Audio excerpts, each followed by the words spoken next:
Hello everyone, আজকে আমি কিছু আর্লি মর্নিং স্ট্রেচেস দেখাবো যেগুলো আমাদের বডিতে ব্লাড সার্কুলেশন বাড়াবে, মাসেলকে অ্যাক্টিভ করবে, মুড রিফ্রেশ করবে এবং সারাদিনের প্রোডাক্টিভিটিকে বাড়াবে। প্রতিদিন ঘুম থেকে উঠে এই মর্নিং স্ট্রেচেসগুলো করার জন্য নিজেকে অন্তত 2 থেকে 5টা মিনিট সময় তো আপনি দিতেই পারেন, তাই না? ফার্স্টে দেখিয়েছিলাম নেক রোটেশন, এগুলো আমাদের ঘাড়ের কাছে মাসেলের টেনশন রিলিজ করতে হেল্প করবে এবং যাদের ফ্রোজেন শোল্ডার আছে তাদের জন্য এই শোল্ডারের স্ট্রেচিংগুলো কিন্তু খুবই ভালো কাজ করবে।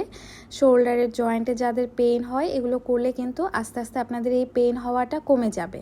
এখানে আমি যতগুলো স্ট্রেচিং মুভমেন্ট দেখিয়েছি সবগুলো মুভমেন্টই আপনারা 5 থেকে 10 বার করে 2 থেকে 3 সেট করার চেষ্টা করবেন। অবশ্যই কিন্তু নিয়মিত করতে হবে এবং 5 দিন করার পরই কিন্তু খুবই এফেক্টিভ একটি রেজাল্ট আপনি আপনার ভিতরে দেখতে পাবেন।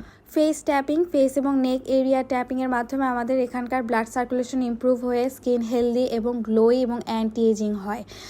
আর্মপিট ট্যাপিং, এটা খুবই ইম্পর্টেন্ট একটি মুভমেন্ট, এটা বডি ডিটক্স হিসেবে কাজ করে এবং লিম্ফ নোডের ব্লাড সার্কুলেশন ইমপ্রুভ হয়। এখন আমি আবারও কিছু ফেস ইয়োগা দেখাচ্ছি, এগুলো আমাদের ফেসের পাফিনেস কমায় এবং ফেসকে হেলদি গ্লোই এবং টান টান রাখতে সাহায্য করবে। প্রতিদিন সকালে ঘুম থেকে উঠে নিজের জন্য এই স্ট্রেচিংগুলো করুন এবং দিনটা শুরু করুন পজিটিভ এনার্জি নিয়ে। মনে রাখবেন ছোট একটা মুভমেন্টও কিন্তু খুব বড় একটা পরিবর্তন আনতে পারে। That's all for today.